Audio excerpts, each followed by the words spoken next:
Oh, hey, what's up? It's too bright in here. Hold on.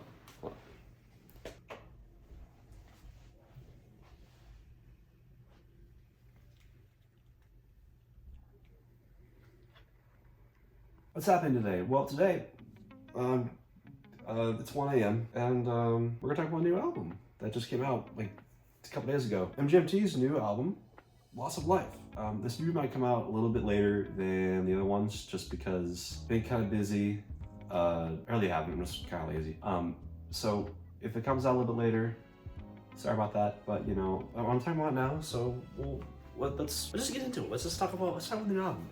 I've been looking forward to this thing. Let's just get into it. No stupid intro. So, beloved indie electronica, huge synth-pop, neo psychedelia, global music force, MGMT is back with a new album. The makers of hits such as Electric Feel, or Kids, or Little Dark Age, or Time to Pretend, or Congratulations. And these singles are contained in a lot of very well-regarded psychedelic albums, such as Congratulations, Miraculous Spectacular, Little Dark Age, that self-titled, not so much. The other ones, really good. Really like them. But kind of burst on the scene with this new kind of poppy sort of psychedelic presentation when it came to psychedelic music in general. And it was really fresh, it felt really awesome, it felt really clean. It felt very, very just new at the time in 2007 when they released Miraculous Spectacular. And they proved they could knock their socks off again with the next album, Congratulations, which is completely different. A lot of rock instrumentation, really woozy, intoxicating, very catchy at the same time, really good songwriting. Listening to it, it kind of reminded me of an album that like David Bowie would make while on LSD. And they came out with their self-titled. We don't talk about that. They take a break. 5 years later, to come up with out of the gate, a new album, Little Dark Age, with a single that I'm sure you guys have heard. That's the title track. And while this album was really well received, I feel like a lot of people haven't really gone back and listened to a lot of the other tracks. I think that it has tracks that are honestly, in my opinion, even stronger than that title track. Truthfully, it is probably my favorite MGMT release by a long shot. I really like that album a lot more than most people, to be honest. That's fine. I just really enjoyed the full-on, unapologetic synth-pop appeal that they took with that album, and I really liked how there was this kind of dark edge, a little bit of angst, a little bit of sadness that came with the production. It made it feel a little bit kind of creepy, kind of weird, but in a very like interesting way. The song is really catchy and really fun, and dive into some very odd song topics. Stuff about like bad lifestyle choices, kids being on their phone too much, a long-lasting friendship, and even the band's relevancy is explored in the songwriting on this album. I thought it was a really, really just fantastic release from them. And then another 6 years passed, and here we are in 2024, the new album, Loss of Life. The lead single for this thing teased a different sound once again, as MGMT is known for kind of doing now, I guess. They love switching up their sound, and based on the singles they released, I was really into what this album was going to offer. And I'll be up front and say, I think they kind of nailed it. I don't think it's quite as good as their previous album. I'm sure a lot of people disagree with me on that. Maybe they won't, I'm not sure. I have a feeling that this will probably be a favorite by longtime MGMT listeners, and probably less so for people who really liked the last album, or people who really liked that poppy sensibility on Miraculous Spectacular. That's my prediction. Could be totally wrong. Let's get into the track listing. Let's just talk about it. Let's go. The first lead single for this thing was Mother Nature. I really freaking dig this song. And it's not hard to see why it was the lead single for the album. It feels more like a ballad, less gloomy, more flowery, kind of airy, whimsical almost. There's not many synths being played on this. I didn't really catch like a whiff of any synths on this album, honestly. Maybe I missed some. But if they are, they're interlaced in the production so quietly, or so in such a subtle way that I didn't notice it. There's a lot of emphasis on the pounding drums and the phasey, trippy guitar work that's laced throughout the entire cut. I love how it builds, love how it crescendos towards the end. It has a really, really nice groove, really intoxicating, very psychedelic as usual. The lyrics match the sweet vibe too, feel very surreal, talking about castle gates, bitter tea, temple bells. It's a very warm and inviting start to the record. Definitely one of the best on the album for me. Dancing in Babylon, I'd seen a lot of buzz about, a lot of talk about, and that album of the year in other internet circles, and talk about it online, people saying how they're kind of split on it. And honestly, I can see why, just because I feel like it's even more about than the previous track, and it has a feature on it, which is kind of rare for MGMT, featuring Christine and the Queens. I know a lot of people are kind of thinking that her feature wasn't really needed, but I kind of like the way their vocal melodies mix up together. I don't think it's one of my favorites in the album or anything, but I think it's still really great, and it's an example of a really sweet, kind of syrupy little love ballad. It's a little bittersweet in some aspects. There's some psychedelic samples and flashes in the pan a little bit. It feels like a nice nighttime stroll kind of a song that you might play during, you know, a month like this in February. It's a little bittersweet, but it's still really bubbly. It kind of reminds me, the instrumentation kind of reminds me of something that might appear on a song off of like Elton John's Yellow Brick Road, honestly, which is probably where the Britpop appeal and influence kind of comes in as well. Really solid track, I really like it, and so far the albums start off really great. The emphasis on the surreal imagery and the psychedelic rock sounds continue on to the following track, People in the Streets. It feels very indie inspired. The splashes of reverb that are kind of thrown in there along with the guitars as a nice touch kind of reminds me of certain songs off of like Starfish from The Church. I think the lyrical focus about life's uncertainties and not knowing if you make the right choice in life, and just the idea of your brain telling you that you probably shouldn't do something, but your heart kind of desiring to go for it at least. It's a nice sentiment. I think it's portrayed really well in the lyrics, not just the mood that's created by the instrumentation. Kind of sugary, it's kind of sweet, but not in a way that gives me a stomachache or anything. It makes me feel unhealthy. It's kind of just like, I don't know, like Splenda maybe? That doesn't make any sense. Why the did I say that? Next we get to Bubblegum Dog, which was probably, I would say, the most hyped single of the four I think that they released. And it's not hard to see why, just because the song topic is very, very weird, very odd. I still can't really make heads or tails of it. I know that the Bubblegum Dog itself is supposed to be some sort of like some sort of symbolism or insert for something else.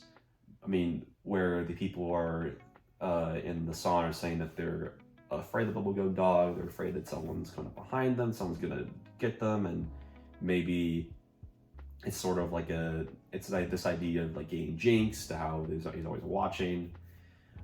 It's interesting. I'm not really sure. I think the lyrics kind of make it seem a little bit innocuous, the theme of the song. I can't really make heads or tails of it, but I still really like it. And the best part about the song, in my opinion, though, is definitely the production. It's a very novel mix of this bubbly glam rock you might see on like an Elton John, David Bowie album, mixed with these heavy distorted drums and guitars that really have so much echo on it that really kind of gives it a little grunge flavor too, which is surprising. I never would think that MGMT would be experimenting with grunge sounds in the year 2024, but we're here, and it works. It works really well. I think it's a really interesting mix that on paper I would never expect to actually sound good, but it kind of does here. It's probably one of the more darker cuts on the album, but I just think that the instrumentation, the mix of it, just kind of makes it seem a little bit juvenile still. It's definitely the most memorable song sonically, I would say. The next song, Nothing to Declare, I talked about last month in my best tracks of January list, so you probably already know how I feel about it. I kind of already went over a little bit in that video, but I'll elaborate on it more in the description if you want to see some more great tracks from last month. This one feels the most despondent, the most emotionally drained, but not in a way that's like very boring to listen to, in a way that kind of works well with the lyrical theme about detachment and how you don't really feel like you have anything to say to the people that in the outside world are telling you to come outside. it's kind of an ode to this idea of seclusion and how one who is kind of antisocial might be feeling if they don't really want to be pushed to outwardly act very social with other people. This could be a nod to COVID and how that affects people who haven't really interacted with people in the outside world in a long time. Maybe not, I don't know. I feel like associating something with COVID is kind of just like an eye roller and kind of just, who cares? No one cares. I love these starry psychedelic swirls in the second half and the indie undertones that are kind of played with the album as well, or the track I mean as well. It's quite lovely, really enjoying it and bumping it. I've been bumping it since it was released last month, and I'm going to continue to. Nothing Changes is the next track, which is easily the longest cut in the album, clocking in over 6 minutes. It definitely feels the most prog rock-esque inspired, not just because of the length, it's mostly because of the way, the multi-phase nature of it, where it kind of has a slow burn build up, and the echoey reverbs really come to the forefront in the second half, and then it kind of slows back down a little bit, giving it more of this gloomy feel in the last few minutes. The songwriting's solid too. My only nitpick or gripe with the song is that it kind of feels like a song that would end the album, which is one complaint I'll kind of go through right now, which is that I don't think the sequencing and the flow of the tracks is super strong. I think that while so far every track has been really good, quite solid at least, I think there are some songs that would have benefited from being at the end or the beginning. The song feels very emotionally nostalgic, emotionally kind of like final in a way, like the end of a journey sort of kind of vibe.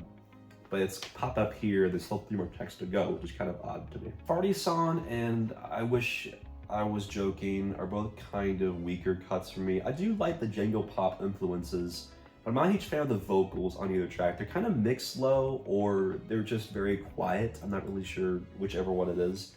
It's just a bit too soft for my taste, kind of just feels like it's supposed to be soft and pillowy just because it says it sounds like it is. It doesn't really have a meaning behind it. There's less effects and less echo on it, which maybe it's trying to put an emphasis on the lyrics, but I didn't find the lyrics all that compelling on these 2 tracks either. I still really like how dreamy Party Song sounds, and I like the production on I Wish You Were Joking as well.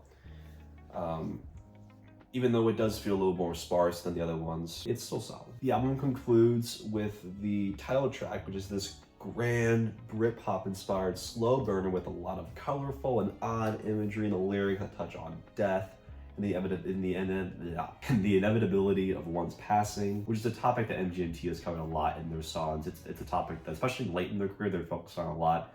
Maybe it has to do with the fact that they're getting a lot older. They have been around for 20 years. The electronica influences and the plucky strings, the piano chords give it this kind of playful vibe, which you wouldn't think matches the songwriting, but for some reason it kind of does. It feels like a kid interpretation of what death would be like. Not this sorrowful, painful end to life, but a new, colorful, starry kind of beginning. The second half of this album, the last third, I guess, does kind of show a little bit of weakness, especially with those previous 2 cuts, but the album overall does end quite strong. I'm really happy with that. Yeah, but I hate to be that guy, but I think MGMT has kind of done it again.